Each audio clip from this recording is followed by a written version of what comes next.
where I came all the way from Louisiana, which required me to take the longest flight on the planet from Dallas. And it is the longest flight I've ever taken by far. Wow. But I am so grateful to be here. Truly honored. It's my first time in Sydney, and I have to say, your hospitality has been amazing. It has been a thrill to be here, and the weather's pretty nice too. So I'm excited today because I get to nerd out with you on one of my favorite topics. And trust me when I say we're going to nerd out. So I hope you like that. But we're going to talk about the most critical currency that we believe organizations are going to deal in the future, and that is trust. But before we do that, I'd like to challenge our thinking a little bit.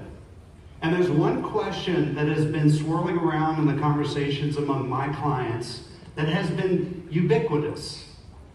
And I suspect it's swirling around in your minds, and if it's not, here's a hint, it probably should.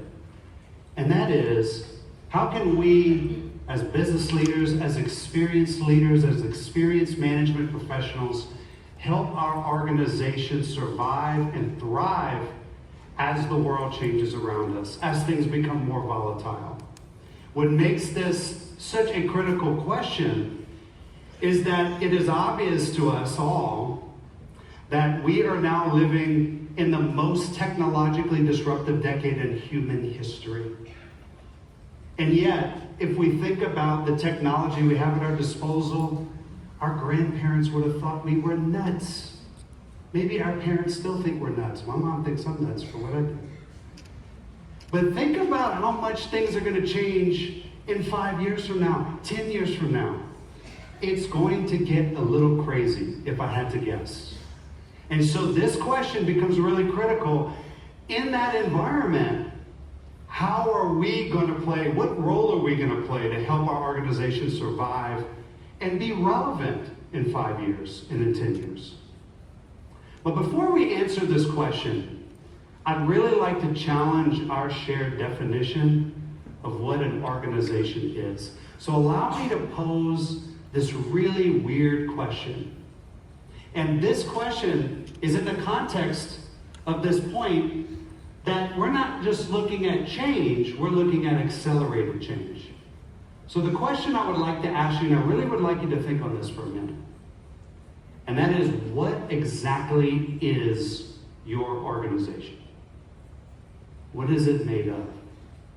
If you had to break down to the skeletal frame, the bare bones, what is your organization? Here's another analogy to help. Imagine if when we came into the event center, we all walked through an x-ray machine and we looked at the scans. All of us are unique, of course, right? We all look a little different. We all have a unique fingerprint. We know that. All organizations are also unique. But if we were to look at each other's x-ray scans, they would look pretty darn similar, wouldn't they? Our skeletal frame looks the same. Now, what if we had an imaginary, massive x-ray machine that we ran all the organizations that are represented here at this conference today through, and we looked at those scans? Again, surely all of our companies are unique, but what would the skeletal frame look like? And it's my belief that it would look pretty darn similar. The best definition that I've ever run across, and by the way, I'm open to learning more, and I'm open to challenges. If any of you disagree with what I'm about to talk about, holla at your boy later, because I want to learn. But the best definition I've ever run across comes from my good friend, Dr. Steve Hunt, who was the longtime chief expert in workplace and technology for SAP, which we all know and love. We used to be part of SAP, by the way, some of you remember that. But according to Dr. Hunt, the skeletal frame in an organization looks like this. It's very, very simple and relatable. A group of people using shared resources to accomplish a shared mission and objective. I think that's a pretty darn good definition at a fundamental level of what makes up all of our organizations. We are a group of people trying to work together to accomplish a shared mission. But it's not just about us inside of our organization, is it? Invariably, without question and without exception, those missions that we have are about meeting the needs and desires of other people. So again, let's go back to that question I posed to you. How do we, as leaders, as experienced management professionals, help our organizations survive and thrive in the future? And let's replace the word organization with this more thorough definition. How do we help a group of people who are working to meet the needs of other people survive and thrive in the future? Notice the difference in those two questions. For me, the latter gets us much closer to what the potential answer is. And in just a moment, we're going to deep dive into what one of those answers might be. But before we do that, any of you might be sitting around saying, okay, Ben, I like the definition, but where's the money? Because a lot of us are held accountable to financial metrics. This is a very real thing. And if I had to guess, some of you are feeling more pressure than maybe you ever have in your career to drive efficiency, to drive operational outcomes, to drive financial outcomes. So I'm so glad you asked. What about the money? Well, these are important. Don't get me wrong. But we have to remember, especially when we're under the gun, things become fast-paced, we have to make a decision quick, and we have these metrics that we're driving to, we have to remember where these metrics come from. These are functions of how well the people inside the organization are working together with the resources they have available to achieve that human mission. Imagine if we had our group of people that we were under-investing in.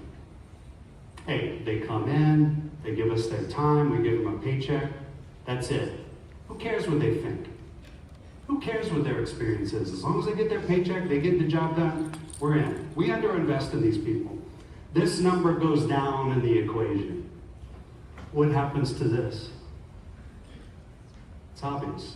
What about if we have no idea whether we're giving our employees the right resources and equipment to do their job?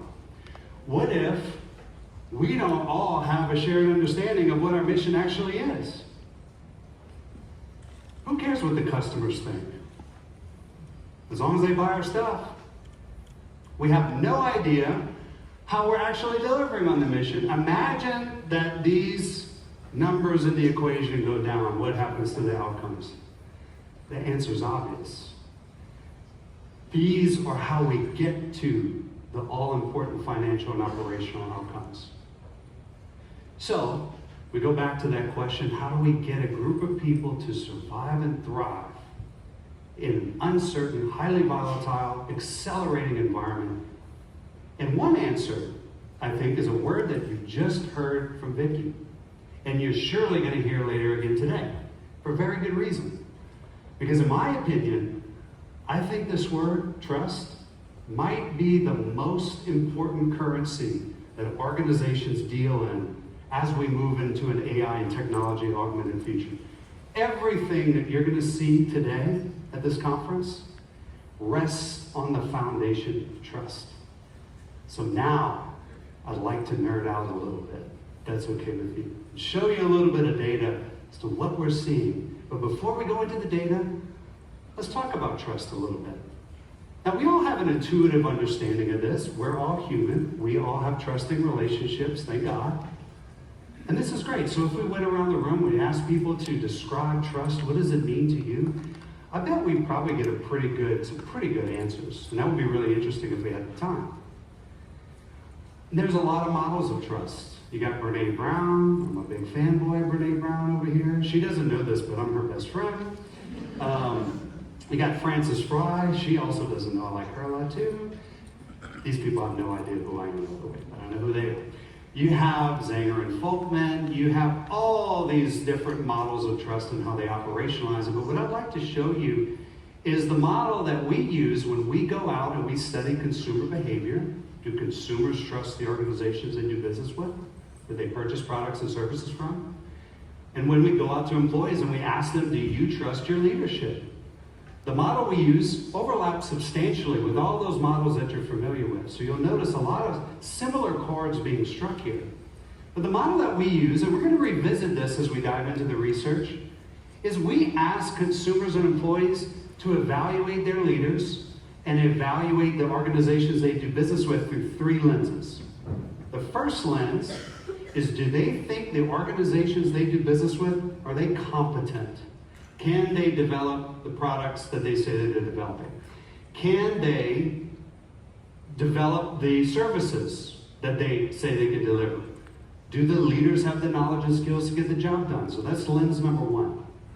Lens number two, integrity. From a consumer standpoint, we ask consumers, the companies you buy services and products from, do they engage in fair business practices? When we go to employees, we ask employees, do your leaders behave consistently with their espoused values? In other words, do leaders and companies walk the talk? Are they consistent? Are they reliable? The third lens is called benevolence. I like to describe this as the implied motive. When an organization makes a decision to invest in a new product, to deprecate a product, to change its pricing, to introduce AI into the customer experience, when a leader, from an employee's perspective, makes a decision, maybe it's a reduction in force, maybe it's a restructure, maybe it's a very unpleasant experience, maybe it's a new technology to help enable a new resource. What's the implied motive? What do consumers and employees think is the reason for that decision? That's benevolence. And so I'm going to show you some data in a minute that breaks down how consumers today feel about organizations and how employees feel. But let's get personal for a second, because as we're about to see, trust starts from the inside out. So I'd like to make this really personal for all of us for a minute. And let me pose another very odd question to you, and that is your organization that you are representing here today, is it trustworthy? The consumers that purchase your products and services, do they trust your company based on those three lenses? Should they? Don't raise your hand, but be honest with yourself. Should they trust you? Now think about you as a leader. And I just had a breakfast with a bunch of HR leaders, some of whom are in the room. And one point, one of the chief HR officers said is, everyone's a leader, and I could not agree more. So whether you lead people formally, doesn't matter. Think about yourself for a moment at work. Are you trustworthy? Competence, integrity, benevolence. Should people trust you? Now, I've gone through this little exercise. We don't have time because we have 600 people in the room, and I have 20 minutes, which I'm going to go over, I'm sure, sorry. But when I've done this exercise with leaders like yourself, there's a couple of things that I notice in how people answer this question. First and foremost, and this is not going to shock anybody, of course I'm trustworthy. Because of course I walk the talk. Of course we do. We all think we're trustworthy. Now, plenty of leaders I've talked to say, well, our company, I'm not so sure, but I am trustworthy. But here's the more interesting part, is how people answer this question. They answer it very logically. Well, I do this, and I do that, and I don't do these things, and therefore, people should trust me. And they do, of course.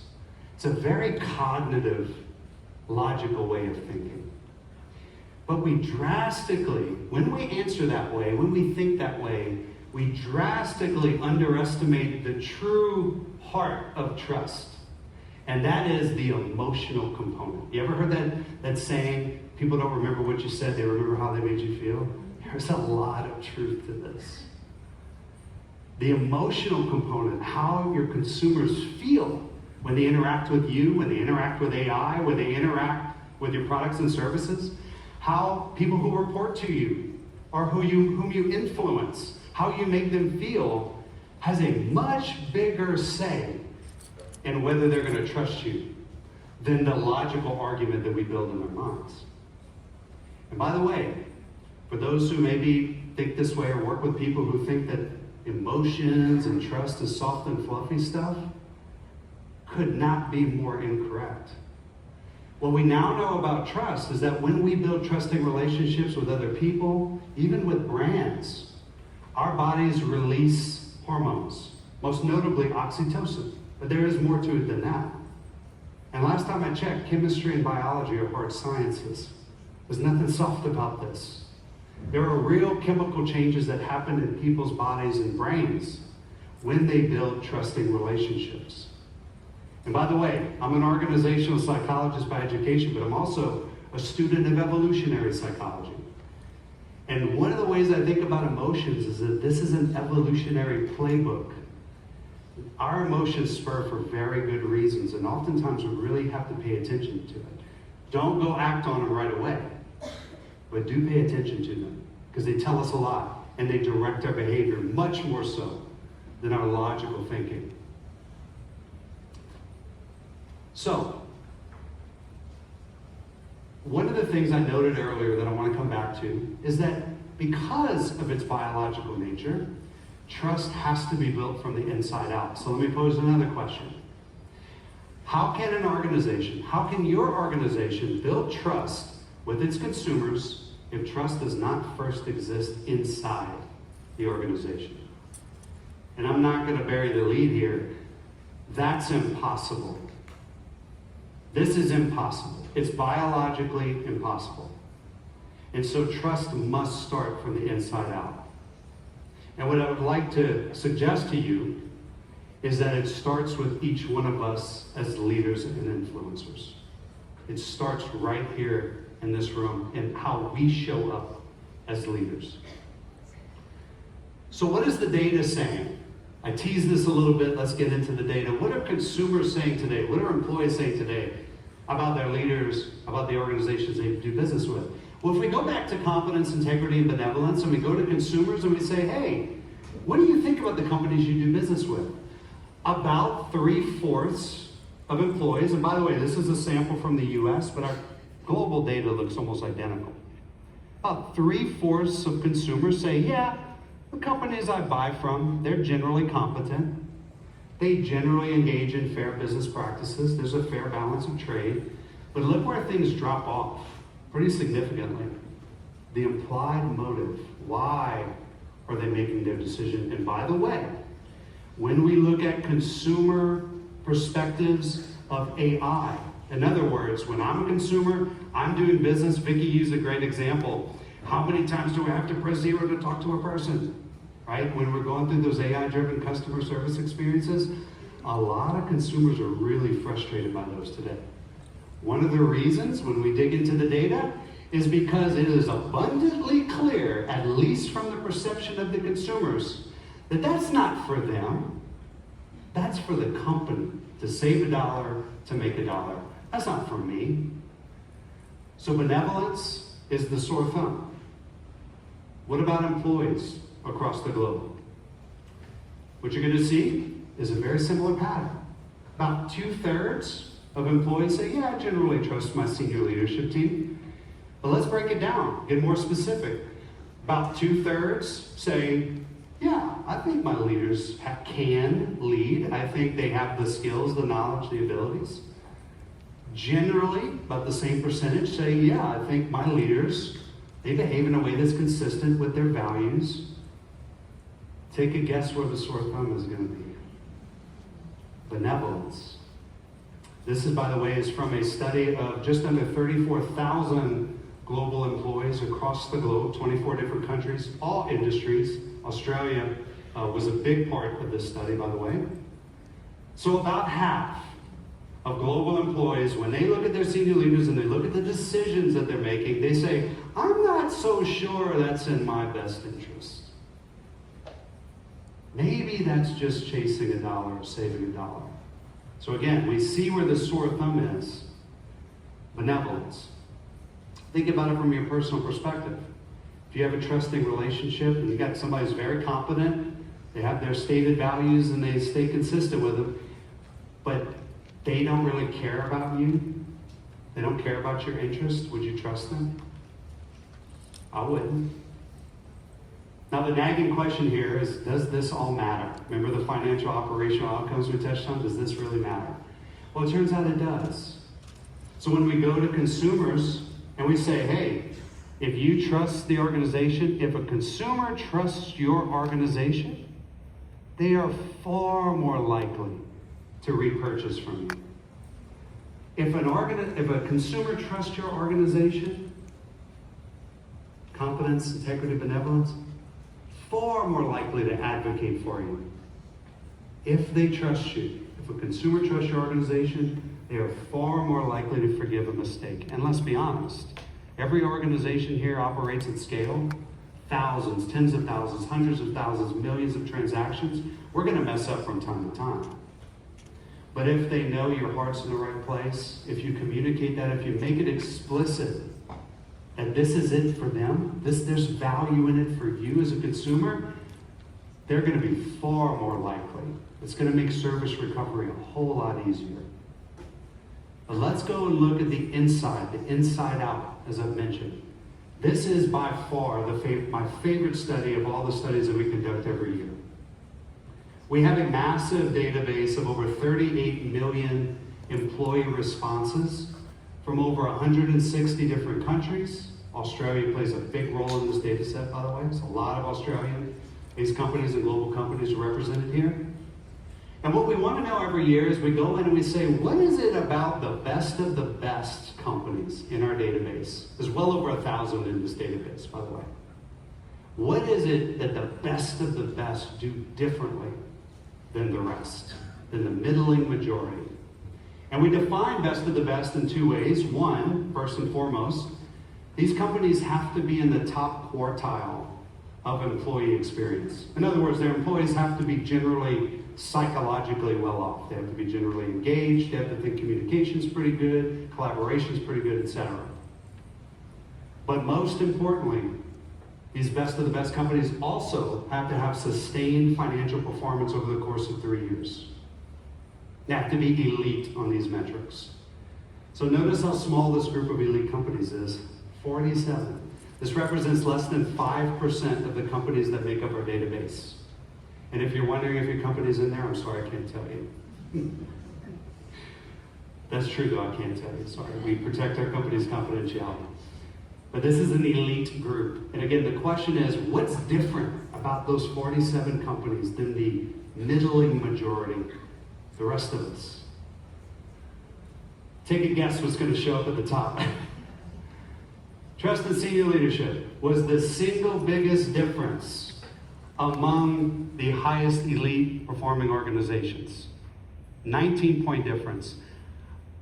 Those of you who know data know how big of a difference this is. Let me just stress it from a true nerd's perspective. This is a massive difference.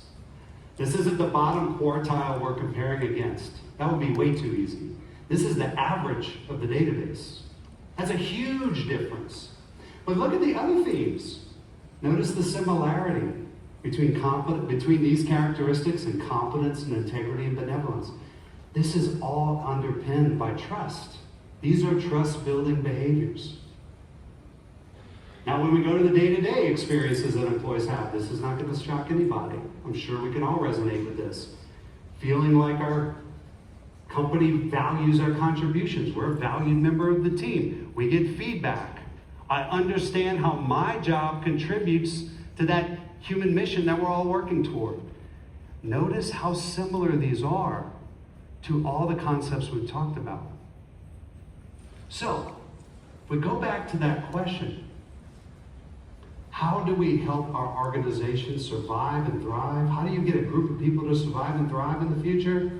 One good answer would be trust. But now we have to remember, this starts from the inside out. What can we do as leaders, as influencers? So I'd really like to make this very personal for just a minute. The first is to maintain grounded optimism. Because we're moving into a future where things are going to happen faster and faster, and there's going to be lots of uncertainty, maybe more than we've ever experienced. When those things happen, what consumers and employees do not want or need are cheerleaders. They do not need rah-rah, it's going to be fine. In fact, what we've seen in our research over the last few years is that's a great way to lose trust. If you fail to acknowledge the brutal reality of what people are experiencing. So a better way to do it would be to say, basically, hey, we realize that this is tough. We're listening to you. We heard you. We know that this is difficult. But we will get through this together. And by the way, that word together lights up certain parts of the brain. Use that word. It's a good word to use. Grounded optimism is far more effective at building trust than unbridled optimism that people are going to see right through. That's how you lose trust. The second is very similar. One of the biggest mistakes I've seen leaders make over the last few years is as they introduce changes that might be viewed as unpleasant, is they say, well, we're making this change because it's the right decision for the company. And that's it. The communication stops. There's nothing wrong with that, with saying what's in it for the company. I mean, that's why we're all working together. But here's the reality. And again, I think we can all resonate with this. When the you-know-what hits the fan, and it's highly uncertain, and people are scared about their job, and they're fearful of what AI might do, and they're just not sure, do they care about what's in the best interest for the company? No. They care about what's in it for numero uno. We turn inward and we look toward ourselves. And that's not because these are bad people. It's because they're human. This is human nature. So a very simple tip here. When you're communicating a decision, a change, whether it's to consumers, whether it's to employees, make sure you balance. Here's why we're making this decision for us as a collective, and here's how it's going to help you as an individual. Is this going to solve all your problems? Absolutely not. But this is a great way to very clearly show that there's something in it for me as a consumer, as an employee. Finally, this might be the simplest, but maybe the most powerful. It is my belief that the best leaders of the future are not going to be the ones who have all the answers. None of us have all the answers. That's not possible. I tried this out with my morning group. It's a mouthful, so bear with me. But one of the things I try to think about is the body of what I know. When I think about myself, Ben, what I know, that body of knowledge is far smaller than the body of knowledge that I know that I don't know. But then there's an entire universe of what I don't know that I don't know that's infinite. So what I don't know that I don't know is larger than what I know I don't know, which is larger than what I know. How did I do? Peter Piper there. So it's not about having all the right answers, it's about having the best questions, being curious. AI is commoditizing knowledge. But when we ask the best questions, when we have the context, as was pointed out this morning, now, as we say in Cajun country in Louisiana, now you're cooking with gas. Ask more questions. And by the way, don't just ask questions and listen. Show people that you're listening. Because if they don't think you listen to them through your words and your actions, then effectively they weren't heard. And if they act on it, then that becomes your reality too. So let's go all the way back to the question we started with. How can we, as business leaders, as experienced management leaders, help our organizations survive and thrive in this crazy future that we're inevitably going into? I think one of the best answers is trust. Start from the inside out. I encourage you all to start today. Start today with those simple tips and watch it grow within your organizations, within your teams, within your departments. Trust inside the organization extends outside. But now we're going to get to some scale. So please, would you join me in welcoming the King of Customer Experience, Ken Hughes. Are you ready for it?